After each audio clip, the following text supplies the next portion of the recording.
Muy buenos días, mi nombre es Joel David Albarrán Molina y como parte de la materia de diseños de la investigación, en la unidad 3 estaremos abordando algunos conceptos interesantes. El asesor de esta materia es el profesor José Artigas. Es importante que al desarrollar una investigación tengamos bien claro algunos conceptos que serán pilar fundamental para el desarrollo de la misma investigación. Estos conceptos ayudan al investigador, o el hecho de tener claro estos conceptos, ayudan al investigador a poder ir por el camino correcto, es decir, estar encaminado en busca de los resultados objetivos que se ha propuesto. Los primeros dos conceptos que abordaremos serán población y muestra, y seguidamente hablaremos de confiabilidad y validez. En cuanto a la población y a la muestra, existe tal vez una confusión entre estos dos conceptos y es por eso que necesitamos definirlos claramente. Por ejemplo, Fides Aria dice que la población se refiere al conjunto finito o infinito de elementos. Estos elementos poseen características comunes, eh, características que son o que han sido preponderantes en el comienzo de la investigación y que lo serán para las conclusiones o la conclusión de la investigación. Y finalmente, estas características están delimitadas justamente por el problema que se ha planteado y por los objetivos propuestos para tal investigación. Este es el concepto de Fides Arias. Un segundo concepto lo hemos tomado de Andrés Hueso, cuando dice que es el conjunto de todos los elementos sujetos sobre los que queremos conocer cierta información relacionada con el fenómeno que se estudia. Es decir, ya conocemos el problema, ahora necesitamos tomar algunos elementos que poseen las características especiales o las características requeridas. Un tercer elemento de población ha sido tomado de Tamayo y Tamayo, quien dice que la población es la totalidad. ¿La totalidad de qué? La totalidad de un fenómeno a estudiar, donde la totalidad de la población posee una característica en común. Es decir, si tomamos estos tres conceptos llegamos a una misma conclusión. La población posee ciertas características que son preponderantes para el desarrollo de una investigación. ¿Cómo se conocen estas características? Bueno, a través del planteamiento del problema y de los objetivos. Población es la totalidad de los elementos que se desean estudiar en una investigación. Cuando seleccionamos algunos elementos con la intención de averiguar algo sobre una población determinada, nos referimos a este grupo de elementos como muestra. Es decir, tenemos la población y tenemos la muestra. Son dos conceptos que necesitamos separar, pero eso lo estudiaremos más adelante. Por los momentos, sería interesante definir algunos conceptos dentro de población. Por ejemplo, existe la población finita, que es una agrupación en la que se conoce la cantidad de unidades que la integran. Además, existe un registro documental de dichas unidades. Si queremos realizar, por ejemplo, un trabajo de investigación en un colegio, por ejemplo, estaríamos hablando de una población finita, porque se conoce a través de los registros cuál es la cantidad de estudiantes, cuántos estudiantes son niños, cuántos estudiantes son niñas, cuál es la edad de ellos. En fin, se conocen un sinfín de registros o de datos que son importantes. Entonces estamos hablando en este caso de población finita. Otro concepto que nosotros necesitamos tener bien claro es el concepto de población infinita. Es decir, ya tenemos la población finita, que es aquel en el que se tienen registros, estadísticas de los elementos. Ahora la población finita es aquella en la que se desconoce el total de elementos que la conforman, por cuanto no existe un registro documental de esto, debido a que su elaboración sería prácticamente imposible. Por ejemplo, si queremos realizar un trabajo de investigación acerca de los comerciantes informales del país. ¿Cuántos comerciantes informales hay en el país?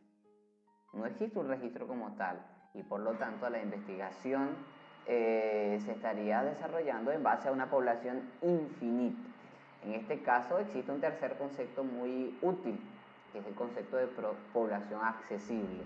Algunos lo llaman población mixta, porque es una porción finita de la población objetivo a la que realmente se tiene acceso y de la cual se extrae una muestra representativa. Tomemos, por ejemplo, los mismos comerciantes informales y lo llevamos a algo un poco más accesible. Por ejemplo, los comerciantes informales de la avenida 23 de enero, que es una de las avenidas en el estado de Barinas, donde existen algunos comerciantes, y tomamos a ellos como muestra. Se tiene un registro, es posible que no se tenga a la mano, pero se puede elaborar el registro porque estamos hablando de una población accesible. Finalmente necesitamos diferenciar la muestra de la población. Según Parra, el concepto que él da acerca de muestra es la parte o subconjunto de la población obtenida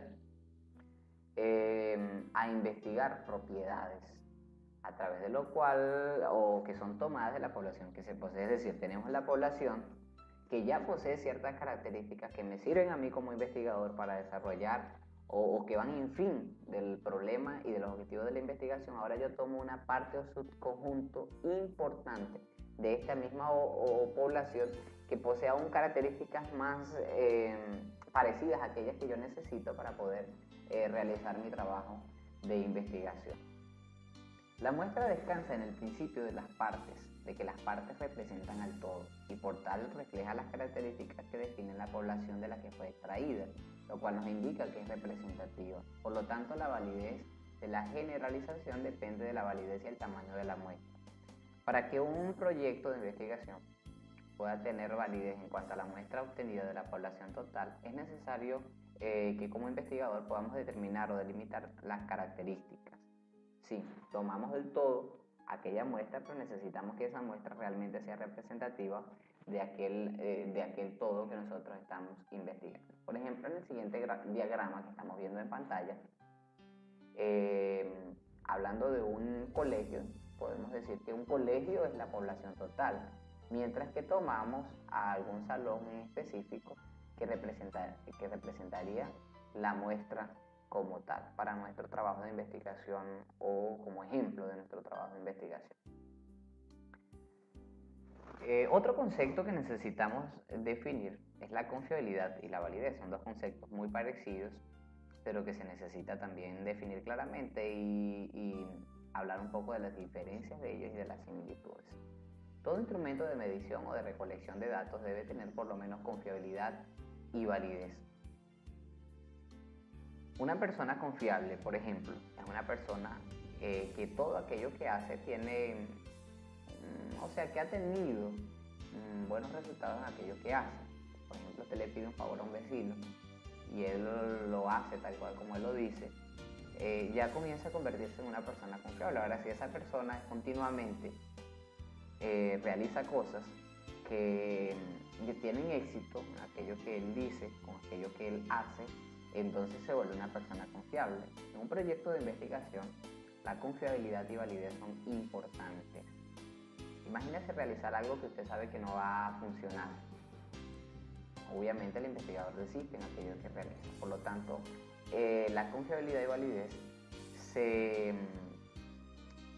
se apoya en algunos instrumentos que ya han tenido éxito en trabajos de investigación de la misma naturaleza y que por lo tanto permite que el investigador pueda tener fe en los resultados que desea obtener. Algunos sinónimos de confiabilidad son seguridad, consistencia, exactitud y predictibilidad. Necesitamos que un proyecto o que el proyecto de investigación a desarrollar pueda poseer estas características que le permitan al investigador poder avanzar sin tener problemas en tal vez las dudas que pueda tener en este proyecto de investigación. Según Carlos Monge, la confiabilidad es la capacidad del instrumento de arrojar datos o mediciones de una realidad que se pretende conocer, es decir, la exactitud de la medición. Si un instrumento, si una técnica me lleva a mí a datos exactos y que se acerquen a la realidad, entonces estamos hablando de un instrumento o técnica que son confiables, cuanto más el trabajo de investigación. Finalmente, existen tres maneras o tres formas en que se puede expresar la confiabilidad de un proyecto de investigación.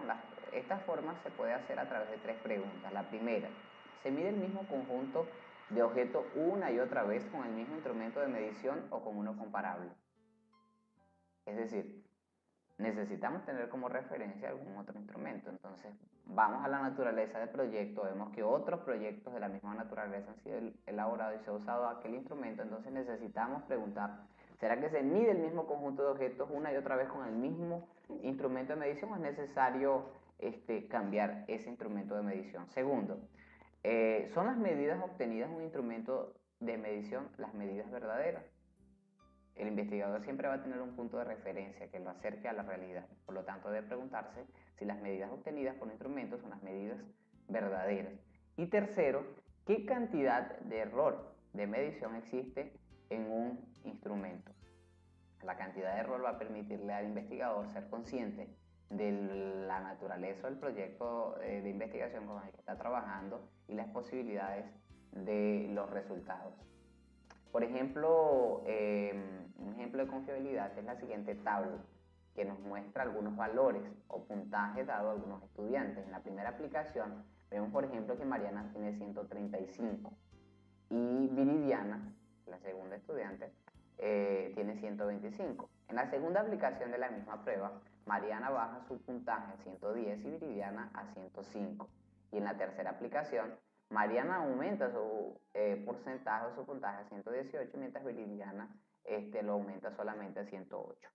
La aplicación de esta prueba, por ejemplo, nos da la poca confiabilidad de la misma. ¿Por qué? Porque los valores suben y bajan y el investigador no tiene un parámetro fijo por el cual trabajar.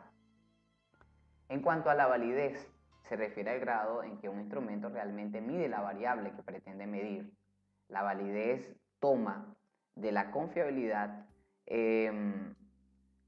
aquello que realmente importa para el trabajo de investigación. Por ejemplo, un instrumento válido para medir la inteligencia debe medir la inteligencia y no la memoria. Esto va a ayudar a que la confiabilidad sea mucho más alta y que el trabajo realmente sea un trabajo válido. Kerlinger hace la siguiente pregunta. ¿Están midiendo lo que cree que están midiendo? Si es así, su medida es válida. Si no, evidentemente carece de validez. Por lo que la confiabilidad y validez van a ayudar al desarrollo de un proyecto con éxito. Necesitamos tener claro estos cuatro conceptos: población y muestra, confiabilidad y validez. Mi nombre es David Albarrán y esto fue parte de la unidad 3 de diseños cuantitativos de la investigación. Que Dios les bendiga. Feliz día.